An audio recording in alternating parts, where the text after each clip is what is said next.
అందరికీ నమస్కారం. Rayalaseema lift irrigation వలన రాయలసీమ వాసులకు చాలా అన్యాయం జరిగింది. ఇది ప్రజలకు అందరికీ తెలుసు. కానీ చాలా మంది ప్రజలకు ఏ విధంగా మనకు అన్యాయం జరిగింది ఏమనేది ఇంకా అవగాహన చాలా వరకు లేదు. ఇది వచ్చిందను మన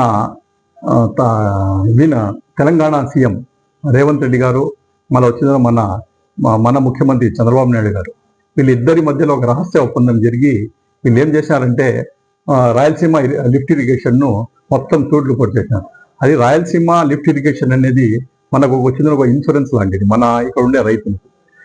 చాలా వరకు ఇది లేకుండా బాధలు పడుకుంటా, వాటర్ సఫిషియెంట్ లేకుండా తాగునీరు సాగునీరుకు ఇబ్బందులు ఉంటే రాయలసీమ లిఫ్ట్ ఇరిగేషన్ ద్వారా మనకు ఎంతో ఆలోచించి మన జగన్మోహన్ రెడ్డి గారు ఏం చేశారంటే రాయలసీమ లిఫ్ట్ ఇరిగేషన్ అని చెప్పి తీసుకుని వచ్చేసి అక్కడ వచ్చిందను శ్రీశైలం నుండి 800 అడుగుల్లోనే మనం వచ్చేది నీళ్లు తీసేసుకొని ఇక్కడ వచ్చిందను ఇక్కడ ఉండే హండ్రీ నివాక్ కానీ అలా గాలేరు నగిరి కానీ వీటన్నిటికీ ఇవల్ల అనే ఉద్దేశంతో, చాలా మంచి ఉద్దేశంతో ఇక్కడ ఉండే రాయలసీమకు ఉండే అన్ని ప్రాజెక్టులు కూడా ఈ నీళ్లు మనకు పనికొస్తాయనే ఉద్దేశంతో ఎంతో శాంక్షన్ చేసి దగ్గర 70 to 80% వర్క్ కంప్లీట్ చేసి ఉంటే, కేవలం అది కంప్లీట్ అయితే జగన్మోహన్ రెడ్డి గారికి ఎక్కడ మంచి పేరు వస్తుంది, రాజశేఖర రెడ్డి గారు తొలుత ఇదంతా స్టార్ట్ చేశారు కాబట్టి ఆయనకు మంచి పేరు వస్తుంది, ఇది రానికుండా చేయాలనే ఉద్దేశంతో చంద్రబాబు నాయుడు గారు ఏం చేశారంటే మన రేవంత్ రెడ్డి గారితో చేతులు కలిపేసి వచ్చిందను ఈ రాయలసీమ లిఫ్ట్ ఇరిగేషన్ ను మొత్తం తూట్లు పొడిచేటట్టు చేసేసినారు. మేమేమనుకున్నాం, ఇక్కడ ఉండే వాళ్ళందరూ ఏదో కొన్ని కారణాల వలన గ్రీన్ ట్రిబ్యునల్ అడ్డంకి పడో ఏదో కోర్టు అడ్డంకులు పడో అది నిలిచింది అని పెట్టుకుంటే, ఇది వచ్చిందను ఏదైనా మనం తప్పు చేస్తే ఎవరో ఒక నోట్లో నుండి నిజం అనేది బయటకు వస్తుంది. ఆ విధంగా రేవంత్ రెడ్డి గారు కూడా ఏం చేశారంటే తెలంగాణ అసెంబ్లీలో కూడా నేను నా వలన చంద్రబాబు నాయుడు గారికి మెప్పించి అది వచ్చింది లేకుండా చేశాను, నేను తెలంగాణ వాసులకి నేను మేలు చేశాను అనే టైప్లో ఆయన గొప్పలు చెప్పుకున్నారు ఎక్కడ అసెంబ్లీలో, తెలంగాణ అసెంబ్లీలో. ఈ విధంగా కన్ఫ్యూజ్ చేసి లోపా గారు ఒప్పందం చేసి రహస్య ఒప్పందాలు చేసుకొని మనకు వచ్చిందను ఆయన వచ్చి వాళ్ళ తెలంగాణ వాసులకు ఫేవర్ చేసింటే చంద్రబాబు నాయుడు గారికి ఏమైంది, 30 సంవత్సరాల ఇండస్ట్రీ అంటారు, ఏం చేశారు? మీ వల్ల ఈరోజు ఏమైంది? మన తెలంగాణ వాసులకు ఇన్సూరెన్స్ లాంటిది వచ్చిందను ఇది రాయలసీమ లిఫ్ట్ ఇరిగేషన్. ఏదైనా వానలు పడకుండా ఏదైనా ఇది ఉంటే దాని తర్వాత ఇక్కడ వచ్చిన సాగునీరు కానీ తాగునీరు కానీ ప్రతి ఒక్కరూ సస్యశ్యామలంగా సంతోషంగా ఉంటారు, హ్యాపీగా ఉండాలా అనే ఉద్దేశంతో, నీటి కొరత అనేది ఎప్పుడు ఉండకూడదని చెప్పి ఒక మంచి ఉద్దేశం తీస్తే మీ రాజకీయ దురుద్దేశంతో ఈ రకంగా చేయడం చాలా బాధాకరం. దానికోసం వచ్చిందను మన వైఎస్ఆర్ కాంగ్రెస్ పార్టీ కూడా ఇది వచ్చిందను ఇంతకుముందు మెడికల్ కాలేజీలు కూడా మేము బాగా ప్రజల్లోకి తీసుకుని పోయినాం.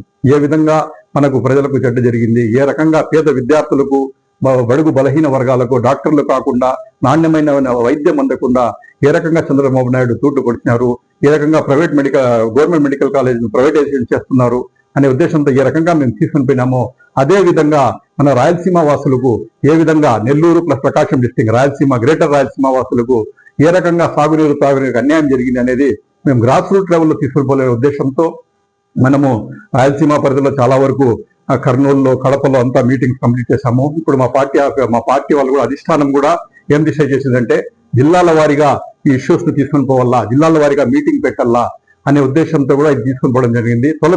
దీంట్లో కార్యాచరణలో భాగంగా వచ్చిందను మనకు మదనపల్లి అన్నమయ్య జిల్లాలో మదనపల్లిలో వచ్చిందను 31వ తేదీ తెల్లారుజామున 10 గంటలకు వచ్చిందను ప్యారడైజ్ ఫంక్షన్ హాల్లో ఒక మీటింగ్ పెట్టడం జరుగుతూ ఉంది. ఒక కార్యాచరణ ఏ రకంగా మనం ప్రజల్లోకి తీసుకుని పోవాలా అని చెప్పి ప్రజల్లో మన మెయిన్ క్యాడర్లు వాళ్ళందరినీ పిలిపించి ప్రజా సంఘాలను పిలిపించి ఏ రకంగా మనము ఈ సబ్జెక్ట్ను ప్రజల్లోకి తీసుకుని పోవాలా, మనం వచ్చిందని ఈ రోజు మనం ఫైట్ అవుట్ చేసుకోకపోతే నిజంగానే మా భావితరాలు ఇబ్బందులు పడతారు నీళ్లతో. దానికోసం ఏ రకంగా మనం సాధించుకోవాలనే ఉద్దేశంతో ఒక మీటింగ్ పెట్టడం జరుగుతూ ఉంది.